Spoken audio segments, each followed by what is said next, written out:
Well, hello everyone, and welcome to this workshop on creativity with us, the Reluctant Gurus. So in this workshop, we'll be exploring what creativity is, why it's important for a balanced life, and then taking you through 4 key stages of rediscovering or reinviting creativity into your life, which include letting go. So let go of your expectations about creativity. Tearing down, breaking down the barriers, particularly fear, that you have unconsciously created for yourself in terms of your creativity. Building up, so that's increasing your self-confidence and positivity through a few simple creative exercises. Living well, future-proofing your wellness routine by changing your perspective on how you can be creative in your everyday life. So the only things you'll need for this workshop are some basic art materials such as pens, paper, and so on. So if you don't have this ready now, it's time to just run and grab them. So before we get into the good stuff, let's introduce ourselves. We're the Reluctant Gurus, a creativity and well-being company that has been running for 2 years, teaching workshops in Ireland and the UK, such as at the University of Westminster. We teach workshops on how to live a more creative, holistic, happy, and well life, no matter who you are or what your experience is with creativity. So I'm Anne-Marie, and I'm a communications professional who has worked in both the private and governmental sectors all around the world, including in places like Paris, Thailand, Vietnam, Budapest, and of course, Ireland. So I believe that creativity is for everyone. And even if you have a job that doesn't involve creativity, there are always ways to bring creative aspects into your work and everyday life. And I'm Shannon. I'm a full-time creative. I'm a content creator, workshop facilitator for museums, and I'm also an expert in the science behind creativity. So I hold a Master of Science in Anthropology of Art, and I'm a qualified happiness facilitator with the London Museum of Happiness. So this workshop is split into 4 sections. So in this first section, letting go, as you can see on your screens there, we're going to tackle some of the misconceptions you may have about creativity in order to let go of these ideas so that you have a space to build up a new definition and idea of creative practice in your head to go forward with. So let's start off with the basics. What exactly is creativity? So you're welcome to type some words or sentences into the chat if anything in particular comes to mind when I say the word creativity. So we'll then take a look at what we believe about creativity and see if our ideas are useful or not. Most of you are here today because you want to be more creative. Obviously, we're in the well-being business, and it will come as no shock that creativity has been proven to be very important to cultivating well-being.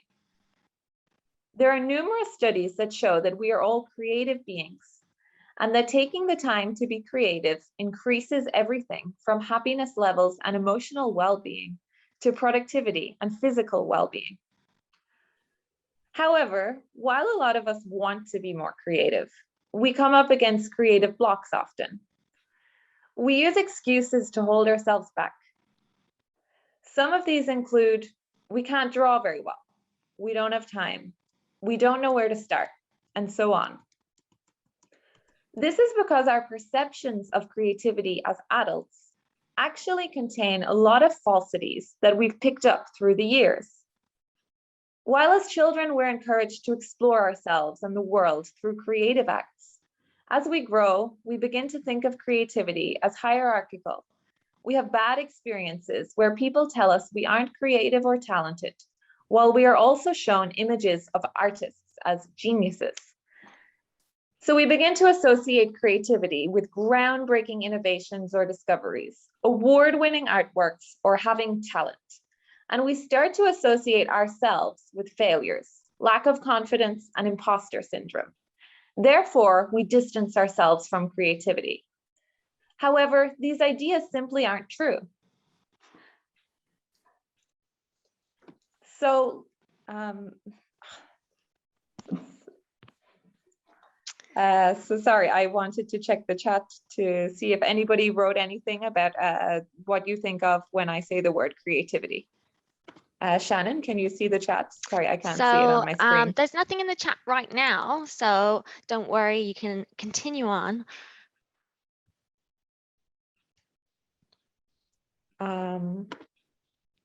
Yeah. Sorry, I think I froze there. So there's nothing in the chat right now, so don't worry, Okay. you can continue on. Okay, sorry, I thought I froze there. Okay. Oh, we've Okay. got some actually coming through. So some people are saying, someone's saying craft, someone's saying expression. Isabel is saying, I think of artists. Okay, so these are all great answers. And yeah, there's so many ideas about creativity as being a more freeing, mindful experience, which is what we're going to explore in this workshop. So, letting go, mantras. So before I get into this part, I wanted to read a section from The Artist's Way about this kind of idea of creativity. So Julia Cameron in The Artist's Way says, "Many of us wish we were more creative. Many of us sense we are more creative, but unable to effectively tap that creativity. Our dreams elude us, our lives feel somehow flat. Often we have great ideas, wonderful dreams, but are unable to actualize them for ourselves. Sometimes we have specific creative longings we would love to be able to fulfill. Learning to play the piano, painting, taking an acting class, or writing. Sometimes our goal is more diffuse. We hunger for what might be called creative living, an expanded sense of creativity in our business lives, in sharing with our children, our spouse, our friends. While there is no quick fix for instant pain-free creativity, creative recovery is a teachable, trackable, spiritual process. Each of us is complex and highly individual, yet there are common recognizable denominators to the creative recovery process." So to begin our creative journey, we first need to let go. Letting go is our first step because we need to let go of the negative connotations that we have about being creative, or any prior beliefs that we have about how creative we are. One of the biggest barriers to being creative is getting out of our heads. We don't consider ourselves artists. We second guess ourselves. We don't want to share anything we've done with others until it's perfect. So to challenge these past beliefs, we need to discredit them. So we'll tackle a few common beliefs about being creative in these next few exercises. So for each section, we'll be writing down a mantra to aid and inspire us on our journey, so that by the end of the journey, you should have 4 mantras in total. So for those of you that don't know, the word mantra originates in Sanskrit and has been translated in English in various ways. A hymn or song of praise, sacred message or text, charm, spell, counsel, or incantation. So mantras are frequently used in meditation sessions to silence mental chatter, while also being a good reinforcement tool to encourage positive thinking and behavior, which is why we're going to use one here to encourage us to be more creative. So you might be familiar with the traditional mantra that goes like this, So the simplest to repeat, yet a powerful acknowledgement of connection between all beings. So to move away from the and to create your very own mantra, you first need to decide which idea, goal, concept, or emotion you want to focus on first. So once you have a sense of that in your mind, you turn it into a declarative statement. So a very important thing about mantras is to always write them in the present tense. So imagine you already have what you're looking to attract as part of your reality. So for letting go, you can choose out of these few mantras or create one of your own. So there's a few here on the screen. So creativity is not belief, it is action. That's something you could have as your mantra. Or I let go of all my creative blocks. Again, it's about saying them in the present tense and acting as if they're true. So this will encourage you to keep open about your creative journey and challenge you every time you think something limiting about creativity, to do, not think. There's just a few others that we noted down here that you could write down if any of them stands out to you. So I allow creativity to enter my life. I embrace creativity in my life. I let go of perfection and accept my imperfection. I let go of who I think I am and embrace the unknown. But again, please feel free to create your own or pick any of the ones we suggested. This is because mindset is so important when starting out. So now we're going to get into the actual sort of practical side of the workshop. You'll be delighted to know. So make sure you have your pens, your paper ready.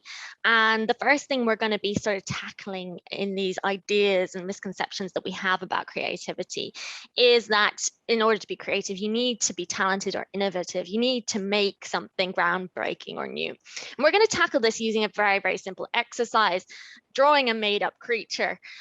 This is something many of you may not have done for years since you were children, or maybe some of you are doing this sort of thing the whole time. The great thing about this is we're going to use the same instructions, but our outcomes are going to be altogether very different. So we do have the instructions here. You design a made-up creature. So you write the following on a piece of paper right now. Write down body, eyes, mouth, arms, and legs. And then choose a number between 1 and 6 and write this number beside each of these headings. So you might have body 1, eyes 5, mouth 3, arms 6, legs 6. So you can do all the same numbers, all different numbers, whatever numbers between 1 and 6 is your only limitations here. And then when we're done that, what we're going to do is we're going to go on to the next slide. And then you're going to design your creature using the parameters that are given to you on the next slide. And what you're going to be doing is you're going to be matching the type, the feature, the body, the eyes, whichever part, and the number to whatever the instructions are on the next screen. So I am going to give you a few seconds to finish doing this. Just to make sure we're all on the same page. If you want to write done in the chat when you're done, so I have an idea that a few people are following along and have done. So write down body, eyes, mouth, arms, legs, and put a number between 1 and 6 beside them. Let's have a couple people done. Yes, there are only 5 things, but you can write the number between 1 and 6. So they're not mutually exclusive things. Someone asked and said, there's only 5 things. Don't worry, that's not mutually exclusive. They're not related. They don't both have to be 6. It's just the instructions for the next slide. So fantastic work, everyone. I think we are almost all there. So we're going to move on to the next slide. Now you will see it all comes into being, doesn't it? So I'm going to give you a few minutes to do this. Let me know if you have any questions. And so what you do is you go to the part, you look at your body and you go across to the number that you wrote beside that. So whether it's number 2, number 3, number 6, and that will give you the shape that you're going to draw the body of your creature. The same thing then with eyes, you move down to the column that says eyes, and then you move along to the number as well, and do that, work through your body, eyes, mouth, arms, and legs. And then at the very end, please do remember to name your creature. If you have time, you can even give it a backstory, whatever you want. And if you want to, you can let us know in the chat what your creature is called, what kind of creature it is, what you've come up with from this exercise. Let your imaginations wander a little bit as you are creating this creature that's coming to life before your eyes. So I'm going to give you a minute or two to do that. If you have any questions at all, pop them into the chat. I'll be keeping an eye on the chat.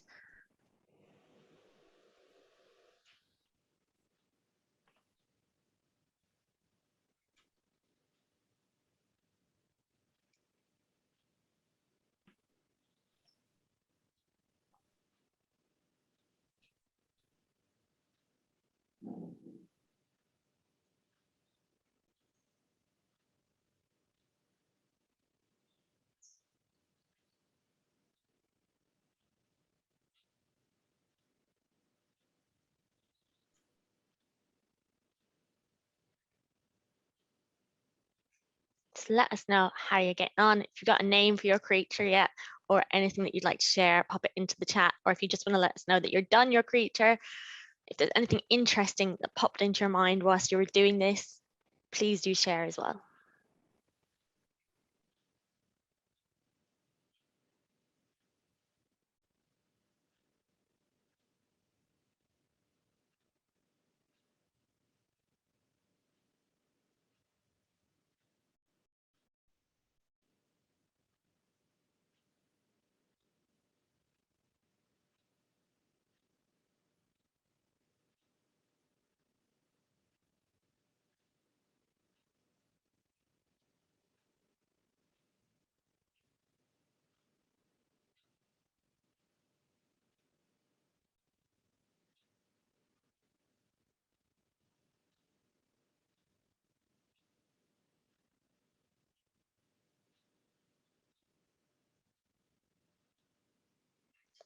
So you got some people in the chat. My creature looks like an angry cloud. It's the number 3 eyes that do it. Rocky is done, says Jen. We have a cheerleader as well, and we have a couple more people saying that they're done. Smitzy, Cleome is done, Spud is done. We have loads of fantastic names coming into the chat here. I'm really enjoying this because even just seeing and hearing the name, you do get an image in your head, don't you?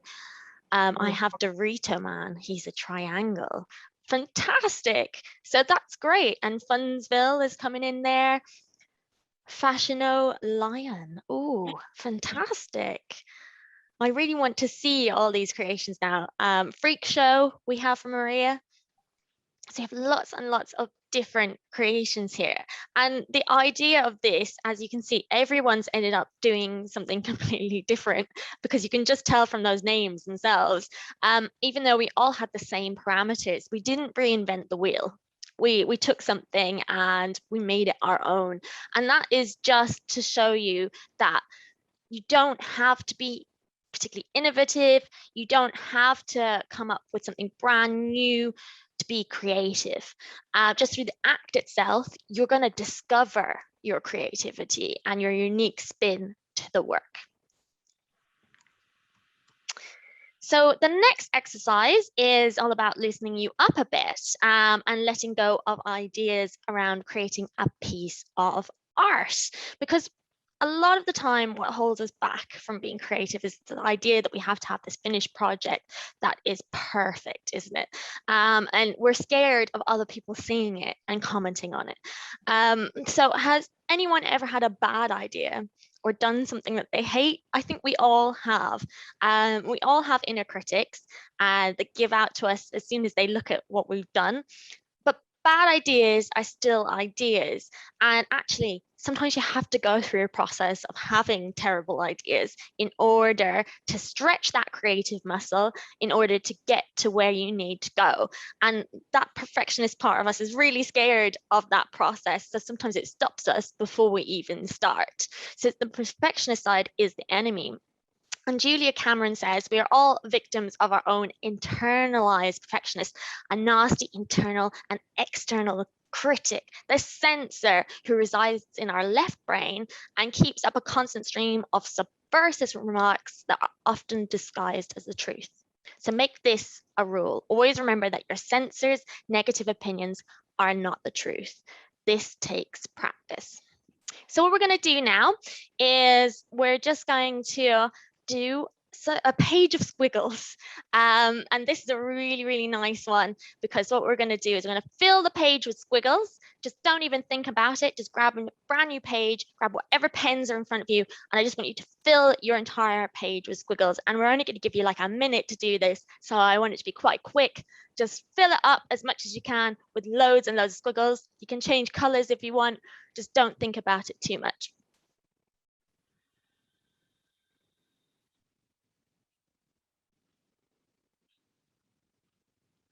So remember, random lines, you're not drawing anything, just shapes, lines, squiggles, just fill up the page, but you're not trying to draw anything in particular.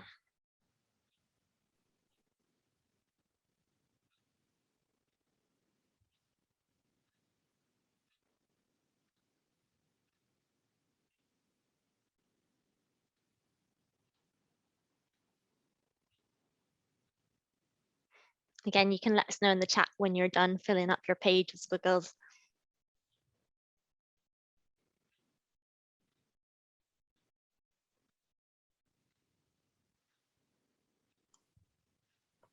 So you have a few people done. Fantastic. I'll give you another few seconds for those of you who are still working away.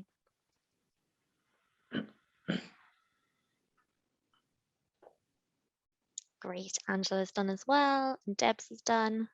I think quite a few people seem to be done now. That's fantastic. And now this is the beautiful part. You're going to go and actually look at the squiggles that you've done, because you've just been trying to fill the page as quickly as possible. You haven't been thinking about it. Now you go back and you look at the mess that you've created. And I want you to find something in that mess that is unusual, strikes you a little bit, is beautiful, just anything that sticks out to you. Even doesn't have to be particularly beautiful, but just something that sticks out to you from that mess of squiggles that you have created. Do you see a shape in there? Perhaps you see something that you've created by accident. So have a look at it now. I'm going to give you a few seconds.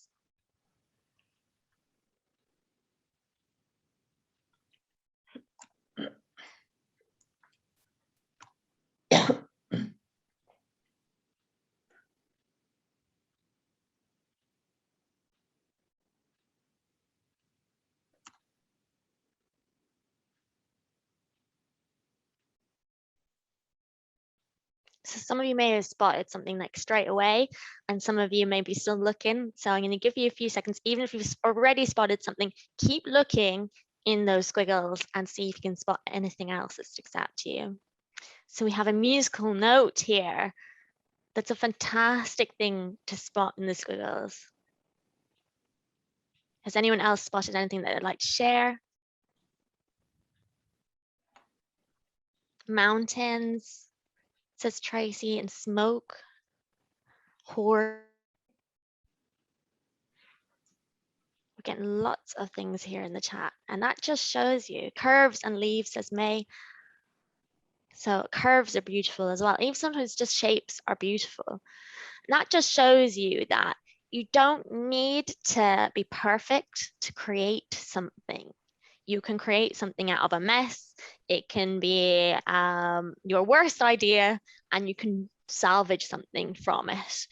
And that's just to encourage you into the act of doing and not thinking, because thinking is what stops us in our tracks from being creative. So the next block we're going to try tackling is the idea that creativity has to be planned. So we'll tackle this by doing something called automatic writing. So automatic writing is basically writing down whatever comes to mind onto a piece of paper. So it can be a little bit like journaling. So a lot of creatives actually swear by this process, and it's something that you can do every day. So it can be very therapeutic, as you never know what will come up on the page. And as a creative, you might find an idea or a hidden desire spurred out of you on these pages. And if you have nothing to write, you can write something as basic as, I have nothing to write, and keep writing that until something else pops into your head. The only thing that matters is just write. So Julia Cameron refers to automatic writing as the morning pages. It's another word for it. And she talks about how it encourages blocked creatives to get up. She encourages blocked creatives to get up early every morning and write. So she says, what are morning pages? Put simply, the morning pages are 3 pages of longhand writing, strictly stream of consciousness. Oh God, another morning. I have nothing to say. I need to wash the curtains. Did I get my laundry yesterday? Blah, blah, blah. They might also more ingloriously be called brain drain, since that is one of their main functions. Words are a form of action capable of influencing change. You need to claim the events of your life to make yourself yours. There is no wrong way to do morning pages. These daily morning meanderings are not meant to be art or even writing. I stress that point to reassure the non-writers working with this idea. Writing is simply one of the tools. Pages are meant to be simply the act of moving the hand across the page and writing down whatever comes to mind. Nothing is too petty, too silly, too stupid, or too weird to be included. So yeah, I think that's a great summary of automatic writing. So what we're going to do now is we're going to give you a few minutes to give this a go and to start writing. So you're just going to write down whatever comes into your head. So we're going to start with a couple of deep breaths in and out, and then you're just going to go for it. So first of all, sit comfortably with your pen in your hand, ready to write. And then, yeah, our few deep breaths. So breathe in, 2, 3, out, 2, 3. In, 2, 3, out, 2, 3. In, 2, 3, out, 2, 3. And just write.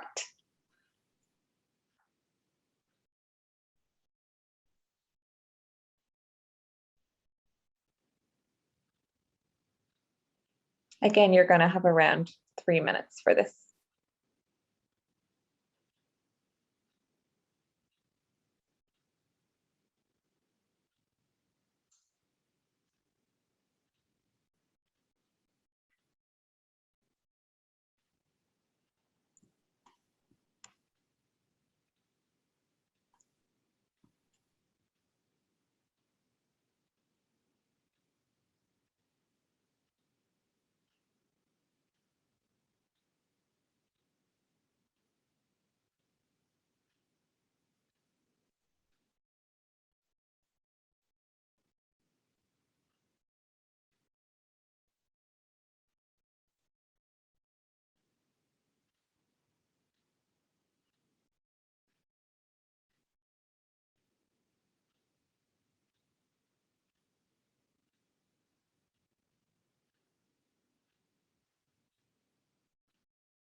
So around another minute.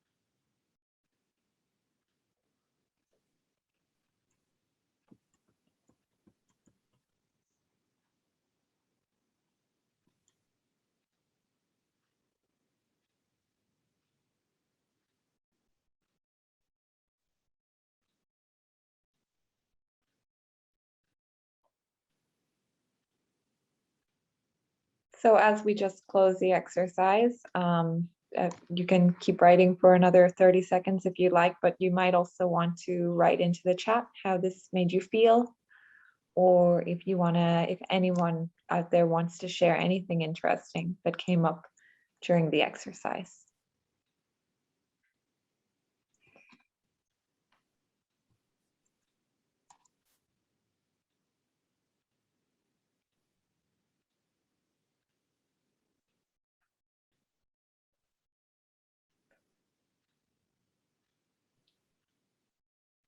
So yeah, so this exercise really allows you to let go of the fear of the blank page that you have to know you're doing before you set out, but also opens you up to the idea that things really evolve.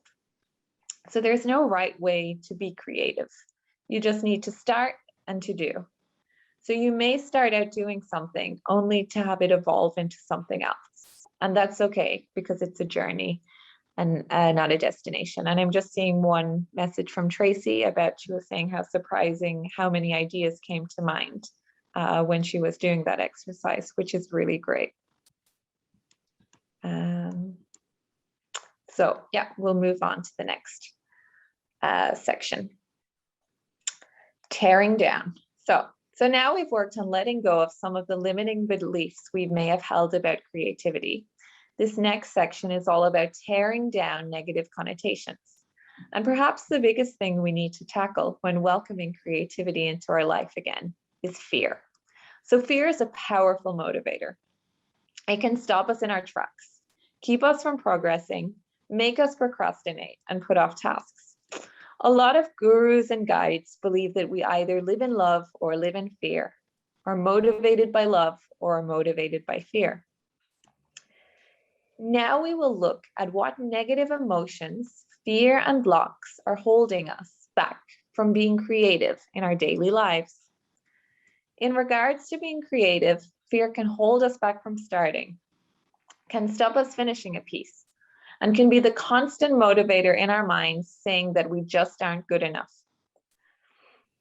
We can be afraid of criticism, of failure, of not being good enough. Many of us are also afraid of our own greatness, ironically. So we want to write that book or that song, but are worried it won't be good enough or it's not worth the effort. A lot of us learned these fears, interestingly, early in childhood, and we just can't seem to get over them. So there's this quote by Susan Jeffers, and she says, "We have been taught to believe that negative equals realistic and positive equals unrealistic."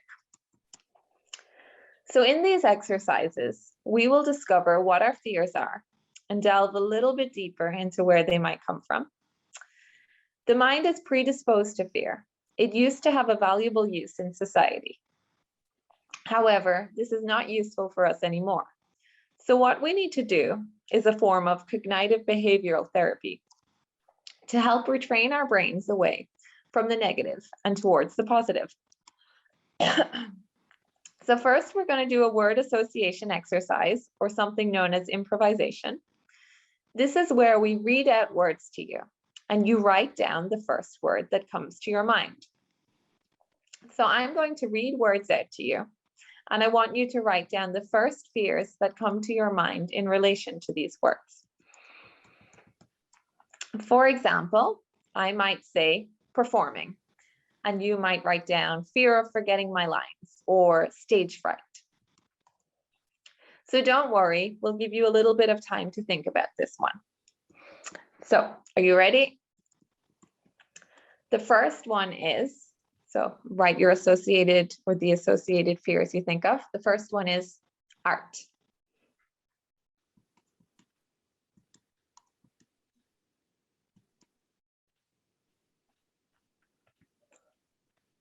The next one is performing. So any associated fears with performing.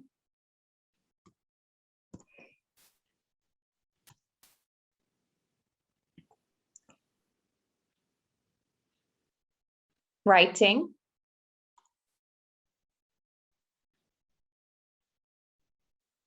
And yeah, because they're on the screen, if you finish one, please feel free to go to the next. Writing.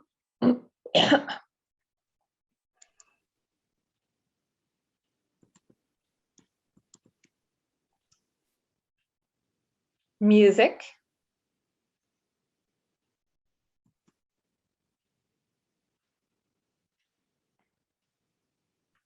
Success.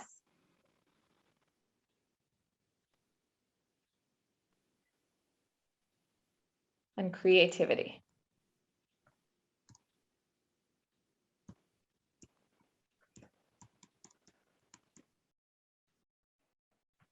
So whatever you've written on the page, we're going to analyze each of these associated fears a little bit deeper. So what I want you to do is to first look at what fears you have written down for each of these words and ask yourself, where does this fear come from? Is it a real life experience or something that you witnessed on TV or film? So go ahead now and write down beside each fear where you think that this fear might have come from. And of course, it's okay if you don't know to just write, I don't know. So I just give you a minute or so to just do that.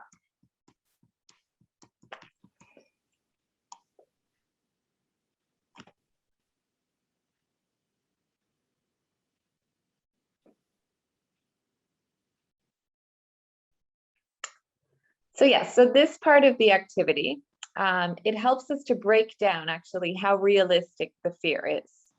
So if your fear was forgetting all your lines, and you have a fear of this from speaking in public as a child, where you've got stage fright, we can now go about reframing this fear into something positive by arming you with tools to overcome it. So there's another quote here, famous quote, and it's, "I know that some fear is instinctual and healthy and keeps us alert to trouble. The rest, the part that holds us back from personal growth, is inappropriate and destructive, and perhaps can be blamed on our conditioning." So first, we're going to come up with one way to overcome your fear. So if the fear was forgetting all your lines, a way to overcome this would be by writing your lines on a series of cards and taking these on stage with you. Again, this can be very theoretical. So it's important, again, I'm going to give you that minute or so, that you write down one way to overcome your fear beside each of your fears. So this doesn't have to be an all-encompassing solution, just one step you can take to combat the fear. And lastly, we will finish reframing your fear by changing it into something positive. So this is where our mantras come in again. So again, with our example of stage fright, we write, "I confidently remember all my lines and imagine then how this would make us feel." So if you want to go ahead and kind of write down your mantras beside that. And feel free to write any feedback into the chat.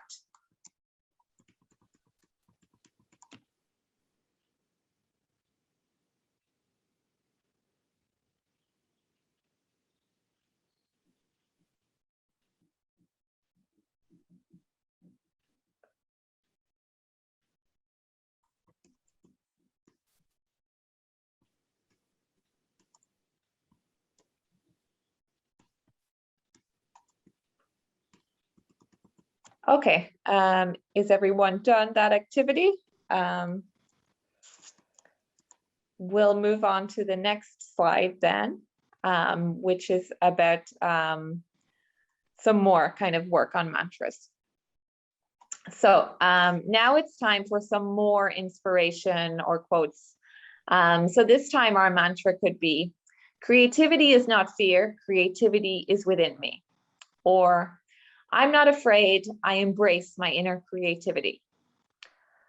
"The more I create, the less fear I have."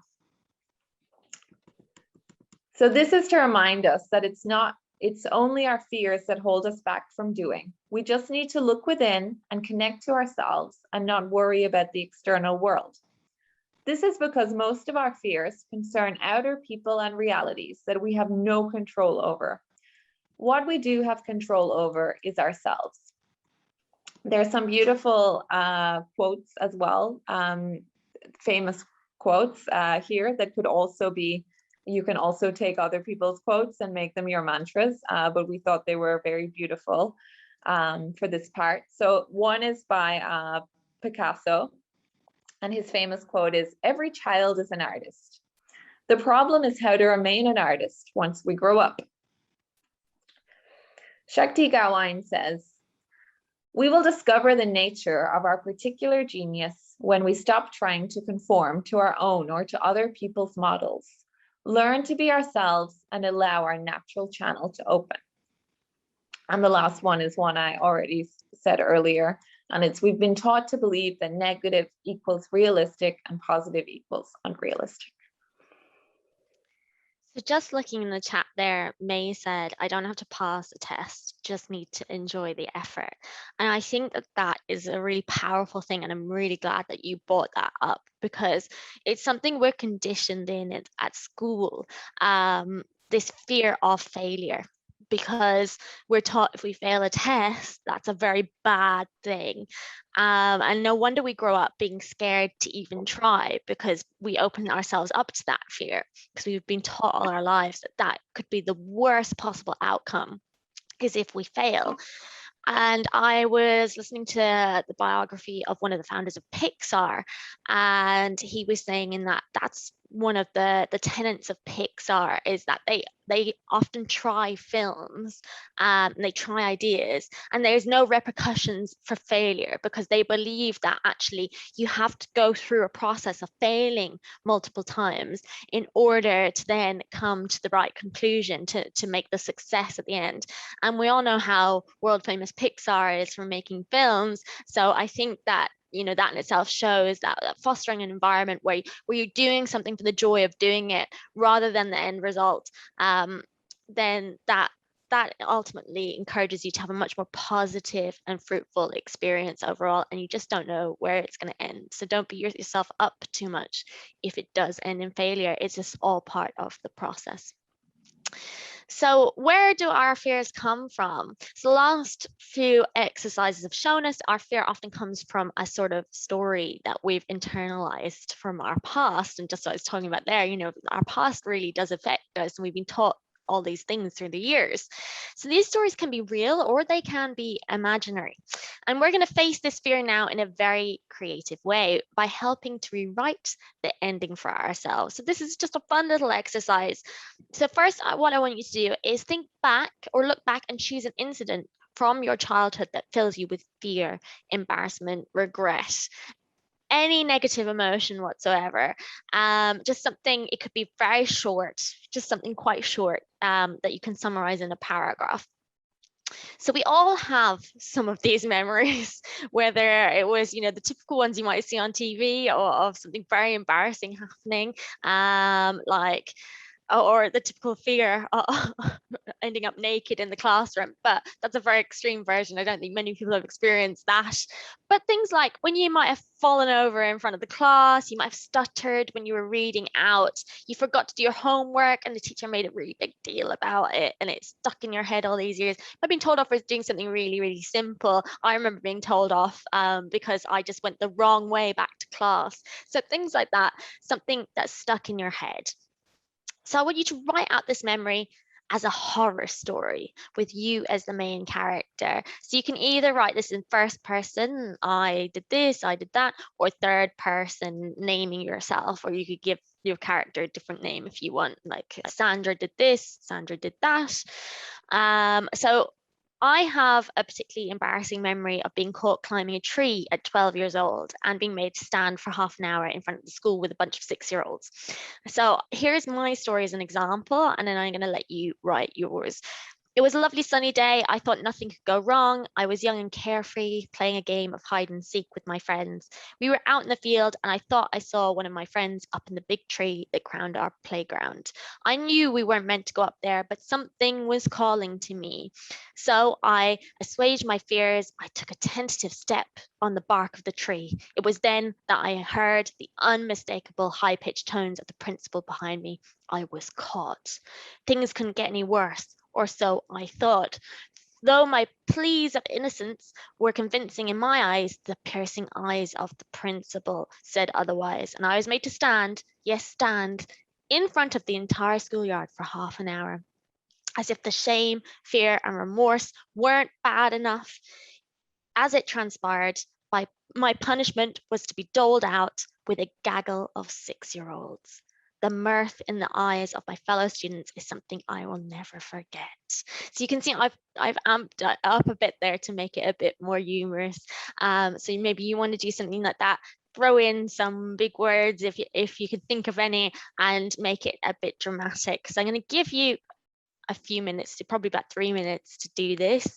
So just a short paragraph is fine, and then we'll check back in 3 minutes. If you're done, you can let me know in the chat as well.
just checking back in with you all here.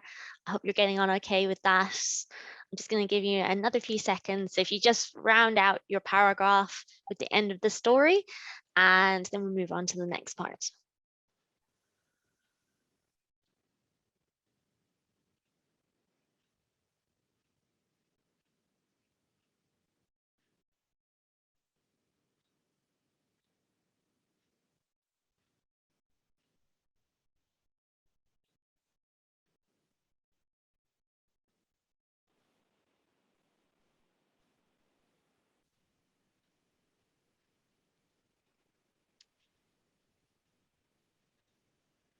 Okay, so I hope that you found that quite fun in a way, exaggerating parts of the story, making it a bit more comical, something that you've probably been holding in your head for years. When you write it out, makes you look at it a little bit differently.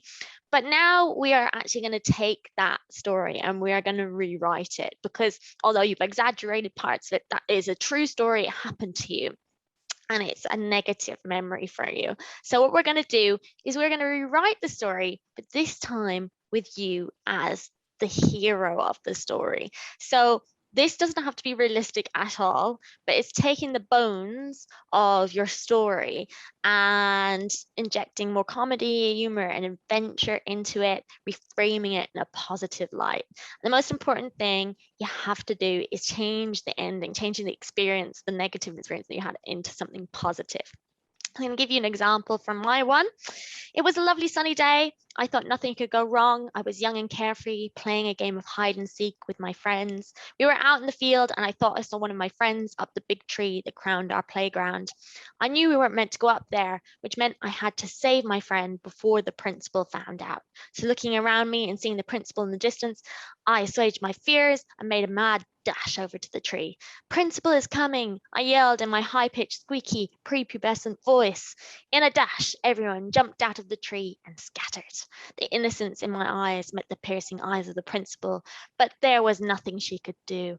Once she rounded the block, the group of 6-year-olds that had been hanging out the tree ambushed me with a cheer. From then on, I was treated as queen of senior infants. So there you go. You see, it's taking the bones of what happened, but changing it into something positive, something quite funny, something interesting. And I want you to do the same with your stories now. So I'm going to give you 3 minutes to do that.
So it's been almost 3 minutes. You got about 30 seconds or so to just bring your story to conclusion.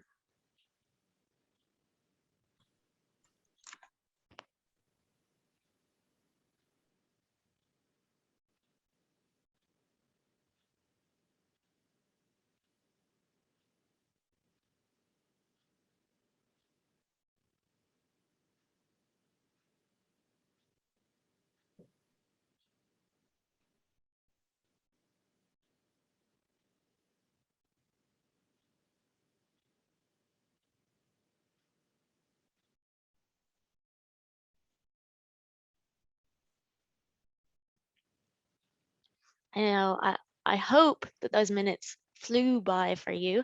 I know when you get into writing, sometimes you're like, I want more time. I want to pick this up and take it further, which you can certainly do after the workshop. And I hope that you enjoyed that. And the idea here, there's a couple of different ideas behind this exercise that we've done here. You faced a fear, rewritten a negative experience, showing you that you can rewrite these things in your head. You don't have to keep on telling yourself the same fears, the same patterns. But you've done something creative as well. Jen really liked it. She said, so powerful. That's amazing. So glad to hear that. And the other thing is to show you that your life, you may not feel creative, but you can take actual experiences from your life and you can change them and you can use them as inspiration to write, to create. And you'll be amazed by how much you have within you and around you that you can use. So I hope that you enjoyed that exercise. You've just written a mini horror story and a mini comedy, so well done. So now, next section, you'll be happy to know that the negative aspects of our work, so letting go and tearing down, are over. So now that we've actually tackled limitations and fears, it's time to focus on building up our creative confidence. So part of this is getting to know our creative selves better. Part is just exploring the many aspects of how we can be creative, flexing our creative muscles. And part is expanding our mindset. So consciously or unconsciously, all of our lives are directed by stories. And if you're not aware you're living a story, it's likely you're stuck inside a narrow and constricted one, bound tight by others' definitions and expectations. Australian Aborigines say that the big stories are hunting the right people to tell them, like predators stalking in the bush. The trick is to put yourself in a place where the big stories can find you. The point here is that if you focus on abundance and connecting with your desires, that the way will be easily paved for you to make further progress along the path. You will be open to seeing the connections around you, but only if you make the choice to be open to them. You have to stop doubting yourself and start pushing forward. It's like when a woman admits to a buried dream of acting, and at dinner the next night, she sits beside a man who teaches beginning actors. So me and Shannon have experienced this firsthand when a few years ago, we decided to start giving workshops to the public. So we were very surprised at each step of the way, how we found ways to make that possible, and simply how doors kept opening for us in so many different ways. So before embarking on our path, we had always been talking about it, but inspired by various creativity and well-being coaches, we decided to just do it. So one quote sticks out here, and it's leap and the net will appear. We recently gave a talk on synchronicity. So if you want to find out more about this topic of synchronicity, abundance, and so on, you can visit it on the Iconic Office's YouTube channel. So Julia Cameron says it's important when giving this creative stuff a go to focus on the abundance out there. She says, God has lots of money. God has lots of movie ideas, novel ideas, poems, songs, paintings, acting jobs. God has a supply of loves, friends, houses that are all available to us. By listening to the Creator within, we are led to our right path. On that path, we find friends, lovers, money, and meaningful work. Very often, when we cannot seem to find an adequate supply, it is because we are insisting on a particular human source of supply. We must learn to let the flow manifest itself where it will, not where we will it. Another great quote from Eileen Cady is, expect your every need to be met, expect the answer to every problem, expect abundance on every level, and expect to grow spiritually. Or how about we turn that into a mantra as part of our mantra building? I expect my every need to be met. I expect the answer to every problem. I expect abundance on every level. I expect to grow spiritually. So you might like to write some of this down. Some other mantras that you could write for this section are, I am creative, or now is the best time to start.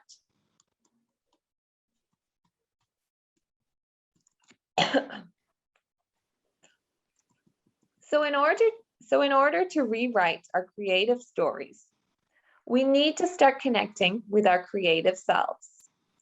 So we are going to start with another opening up exercise. So this is a question-based activity, building on the free association improvisation techniques we used earlier when we looked at our negative associations with words. So improvisation is a type of acting which requires you to disassociate from thinking and rely on your automatic responses. You don't judge what you say or do, you just react to the stimuli around you. So this is an exercise in rediscovering creative parts of the personality that may have been lost, misplaced, or abandoned over the years. In completing the sentences I'm going to read out, you may feel a strong emotion as you retrieve lost memories and misplaced fragments of yourself. But know that this is a safe space and you do not have to share anything you don't want to.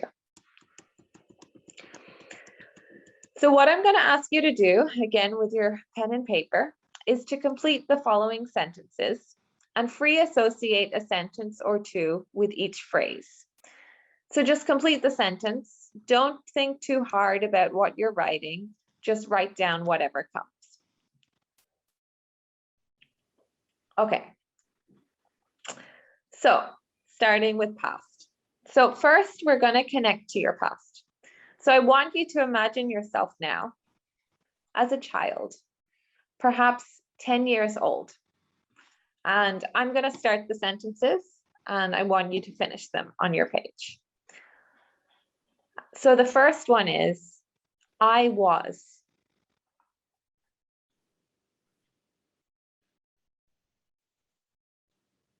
I was.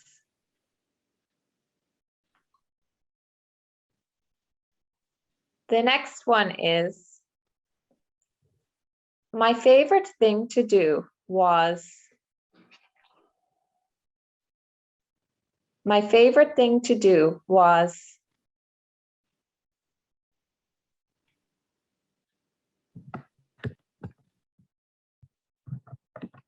And the last one for this part. My favorite creative hobby was. My favorite creative hobby was.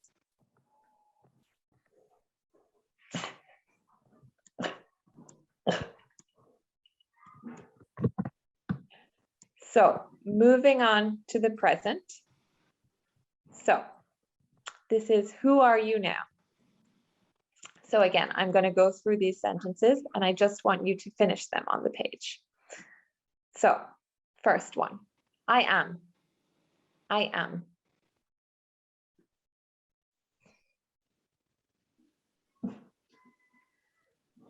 Again, don't overthink this, just let the words come out. The biggest lack in my life is. The biggest lack in my life is. The greatest joy in my life is. The greatest joy in my life is.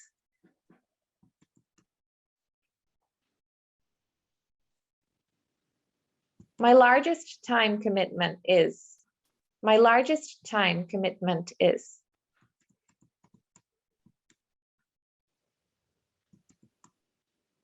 When I take time for myself, when I take time for myself, I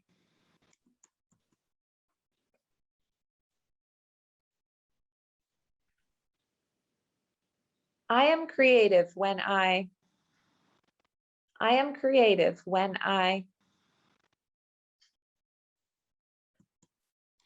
the last one for the present section.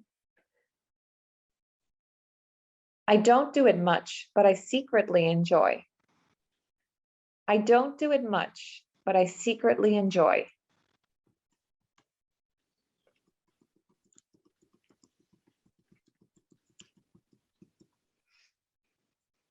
And now we're going to go on to the future. So let's imagine yourself 20 years into the future. Again, I'm going to say 4 sentences. I just want you to finish them. I will be. I will be. I spend my time on. I spend my time on. I spend my money on. I spend my money on.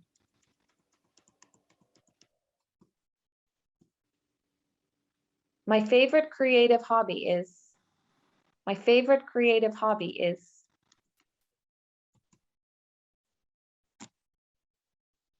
So now that we're done with past, present, and future, we're going to get you to reflect a little bit by answering a final series of prompts about possibilities. So what could be? So your previous answers might help you come up with something quicker for this. So next, let's look to the gray area, the possibilities of what your life could have been if you'd had no limitations. So again, just write down the first thing that comes into your mind. I wish I'd grown up to be.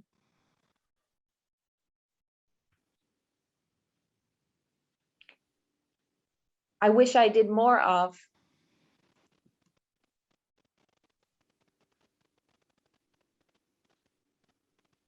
If it didn't sound so crazy, I'd write or make a.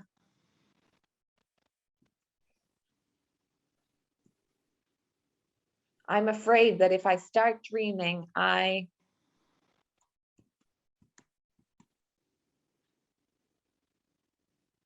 the last one.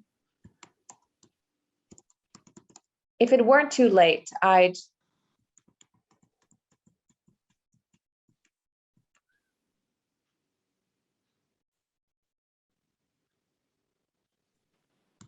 So I'm going to finish there. I hope you enjoyed that activity.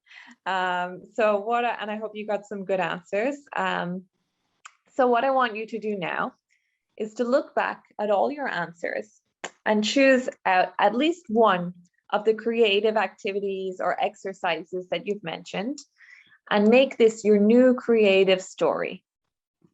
It is never too late. It is never impossible. Even if you wrote, if it weren't too late, so these are the things you should be working into your creative routine right now. So to encourage yourself, change this creative aspect into a statement about yourself. So if writing came up, write something like, I am a writer, or if acting, I am an actor, I am an artist, I am a dancer. So don't be afraid to call yourself these things. If you ask a child if they're an artist after they create one piece of art, they'll confidently say yes. So remember, there's no right way to be creative. Society has taught us that there is, but society's wrong.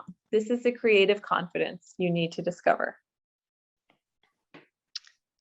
So we've spoken a lot in the previous exercises about the fact that creativity is a muscle that needs to be flexed. It's through doing, not thinking, and that we are all creative, no matter what we see ourselves as or what we do for a living, we are all creative.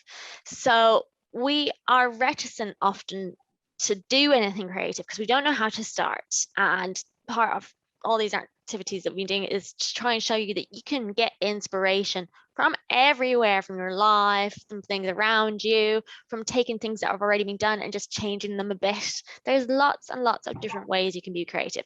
So we're going to present you with a couple of different creative problems now for you to have some fun with, just to show you how creative you can be using that which is around you and building up that creative confidence a little bit more. And I hope that you enjoy this. So the first one is called the alternative uses test. And this is a test developed by a man called J.P. Guilford in 1967. And what it does is it stretches your creative muscle by giving you 2 minutes to think about as many uses as possible for an everyday item that's in front of you, like a chair, a coffee mug, a brick, anything that you can see in front of you. So we are going to do it with a spoon, just to give you an example before you start. So paper clip, for example, could some uses could be hold papers together, cufflinks, earrings. So you see, it doesn't have to stick to actually what you would use the object for. Just think of any way you could possibly use the object. A paperclip could even be turned into a little imitation mini trombone if you were so creatively inclined. You could use it to push the emergency restart button on your router or on your phone if you're trying to reset your phone.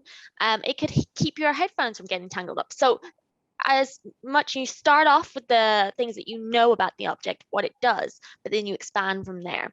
So we're going to do that with spoon now. I'm going to give you a minute to go through all the uses you can think of for the word spoon. So ready, set, go.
And that is your minute up, pens down. So if there's anything interesting that you thought of there for a spoon, you can pop it into the chat. We can share it as we're moving through the next exercises. Do let us know. But you can do this for as long as you want. And it's a great way to just open up those creative muscles again. If you're a bit stuck, if you don't know what you're doing, just look around you, choose an object and try and come up with crazy ways to use it. Of course, another way you can use an object around you is you can turn it into a personification, which is something us humans like to do a lot. If you've seen one of the newest Toy Stories, there's Forky in that, where a fork has become a little character. So you can take an object. So take the spoon now, and I want you to give it a name and a backstory. So just something very simple like, this spoon lives with a family of spoons that have been forgotten in the bottom drawer in a kitchen, and their owner has died and moved out, and the spoons don't know what's happening. So have a think there about something for your spoon, and then afterwards we'll share some of your amazing ideas for how to use spoons. So give you a minute to do this.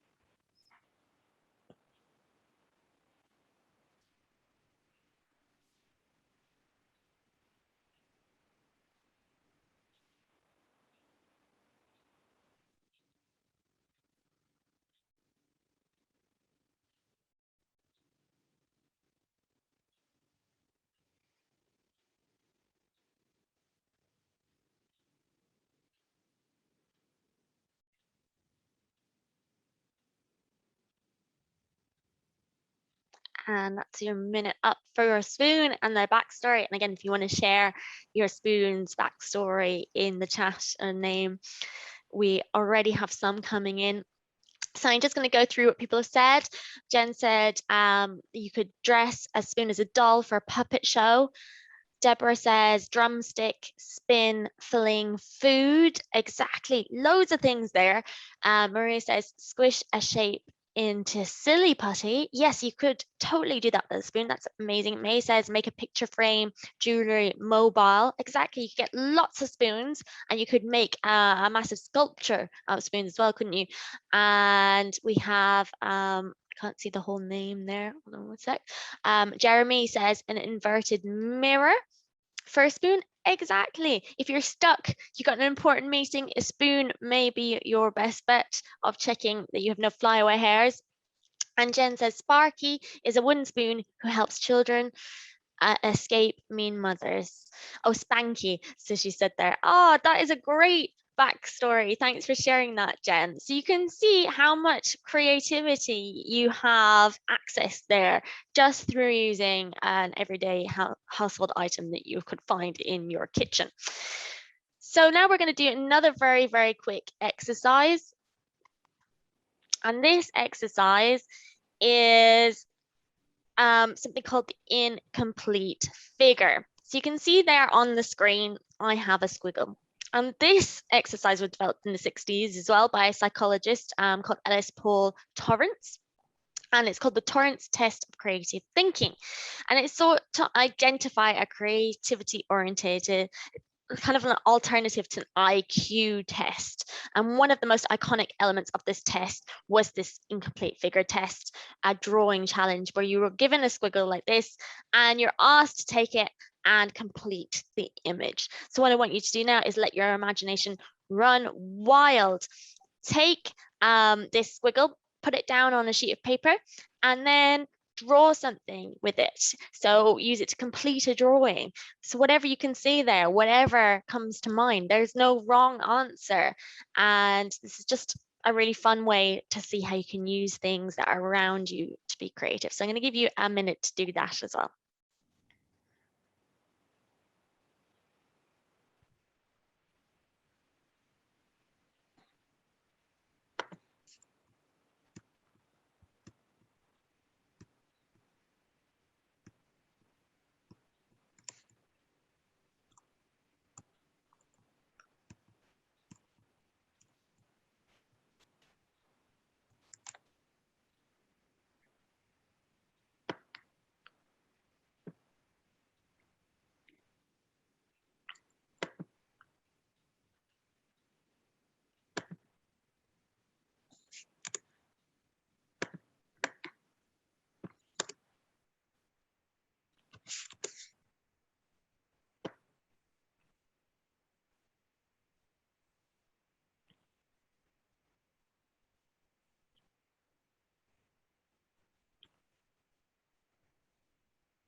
So if anyone wants to share what they've created with that squiggle, if it's turned into something, maybe it's just turned into a bit of modern art, you're not really sure what it is.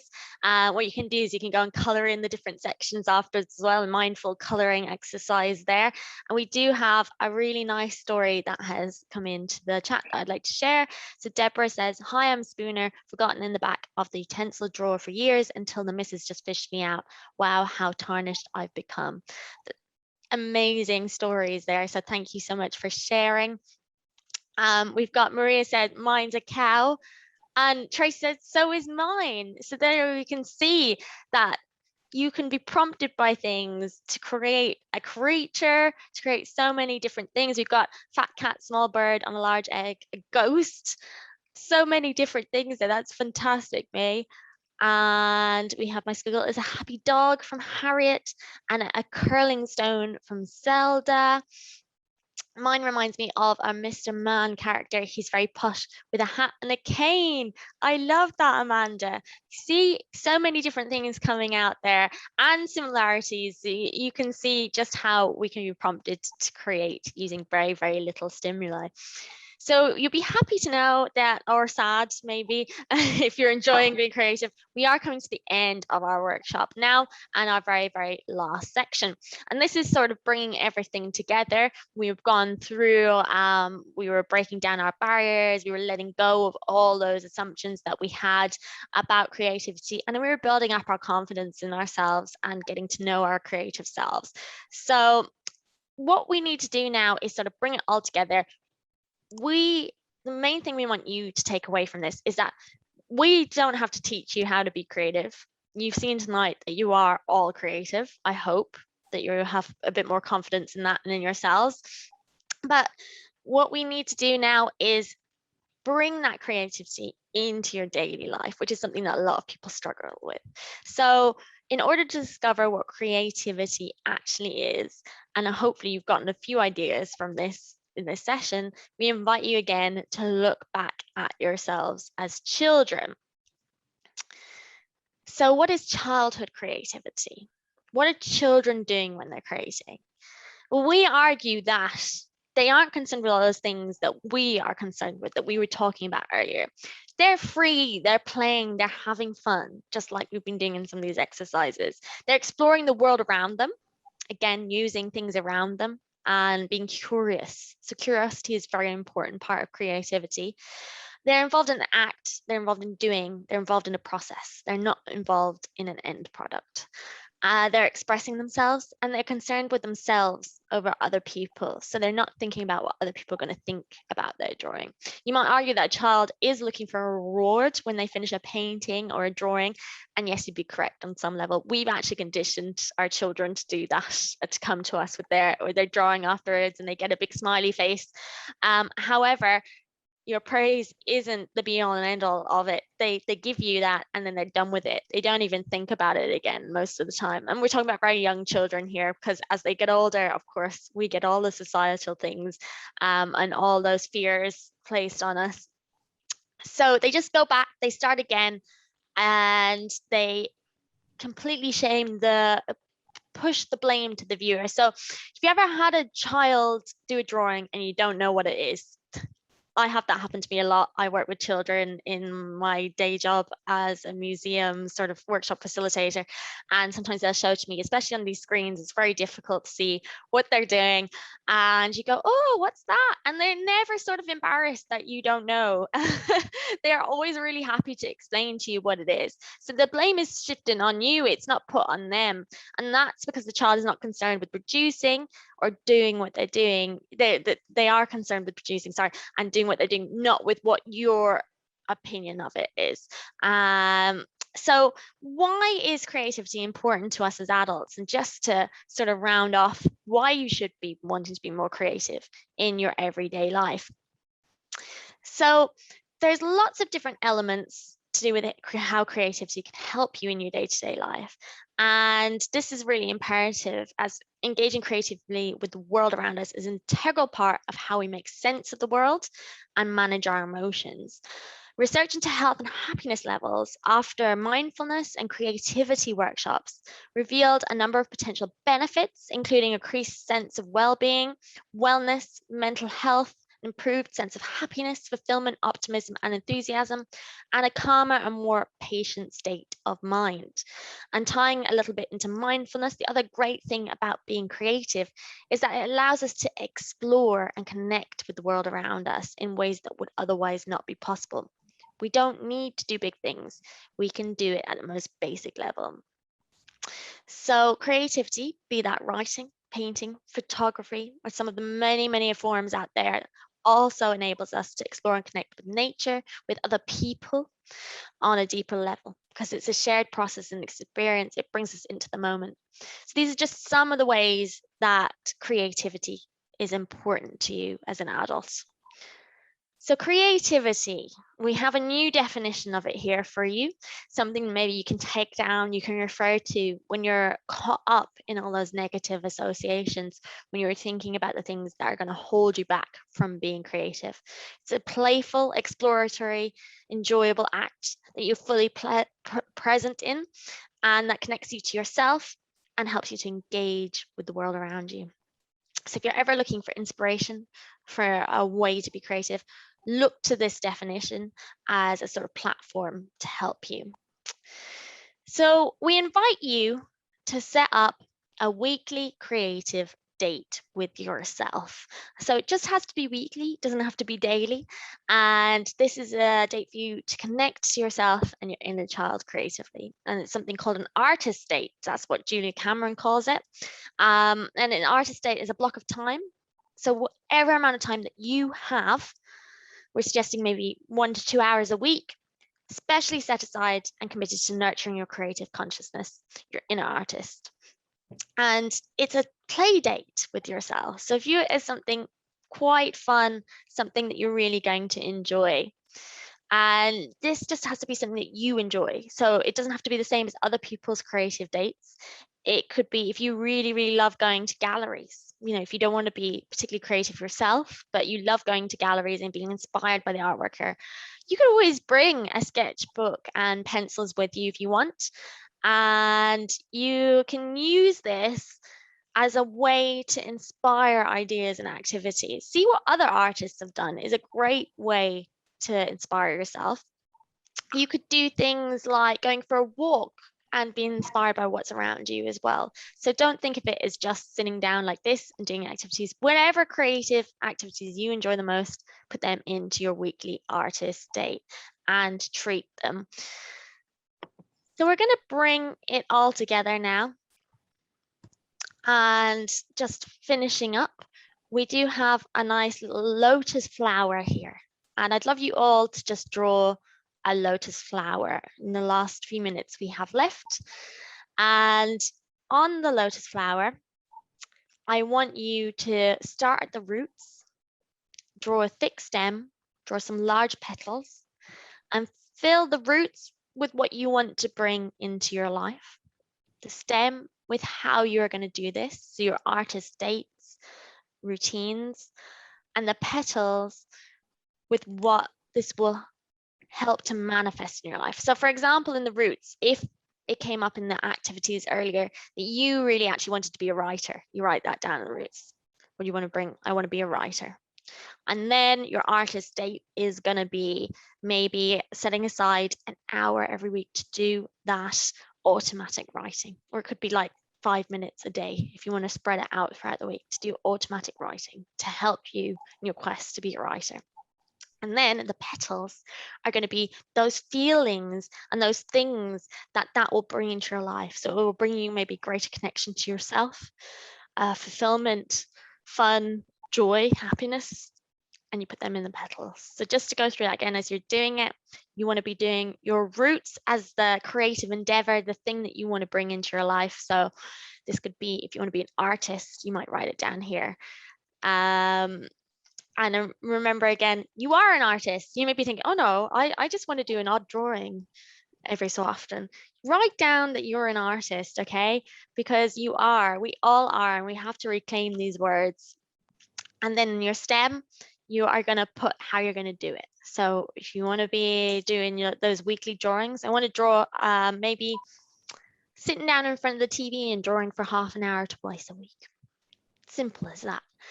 And then on the petals, that thing that is going to bring into your life, those feelings, those emotions, that sort of fulfillment you're going to get from it.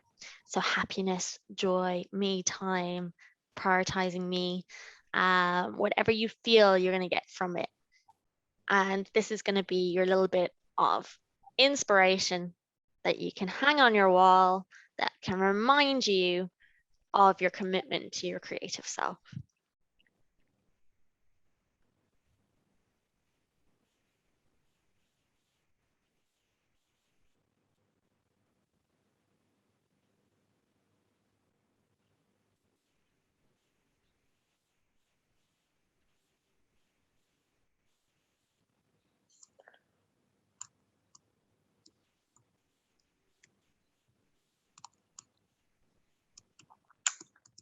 So let's finish up here. So in summary from our little workshop today.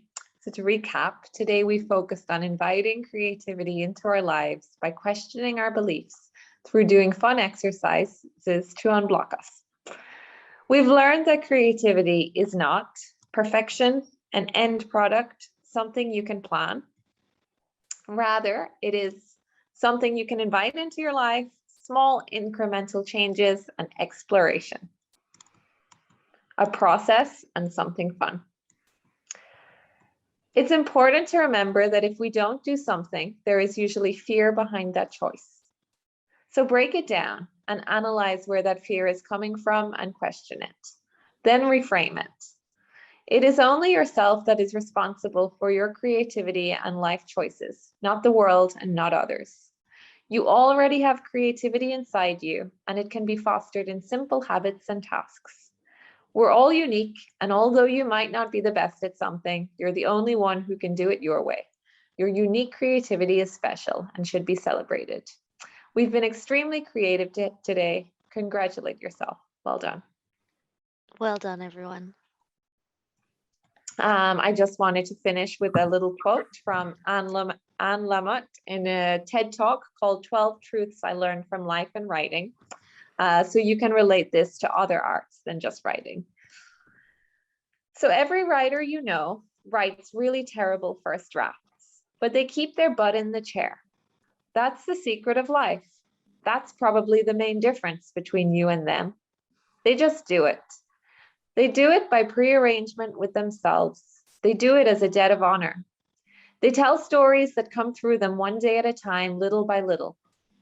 When my older brother was in 4th grade, he had a term paper on birds due the next day, and he hadn't started. So my dad sat down with him with an Audubon book, paper, pencils, and brads, for those of you who have just gotten a little less young and remember brads. And he said to my brother, just take it bird by bird, buddy. Just read about pelicans and then write about pelicans in your own voice. And then find out about chickadees and tell us about them in your own voice. And then geese. So the two most important things about writing are bird by bird and really god-awful first drafts. If you don't know where to start, remember that every single thing,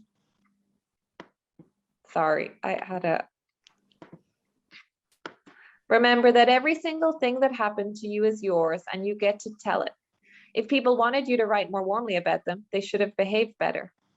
You're going to feel like hell if you wake up someday and you never wrote the stuff that is tugging on the sleeves of your heart, your stories, memories, visions, and songs, your truth, your version of things in your own voice. That's really all you have to offer us, and that's also why you were born. So thank you, everyone. Just a reminder who we are in case you'd like to keep up with us on social media. We do send out e-signs every so often with creative tips. You can sign up to that just by getting in contact with us on any of them. We would appreciate any feedback that you have at all.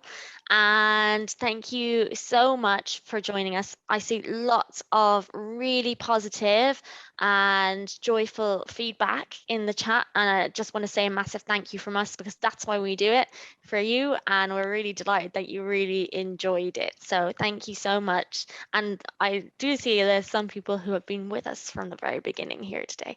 So thank you so much to the people who keep on coming back to our workshops as well.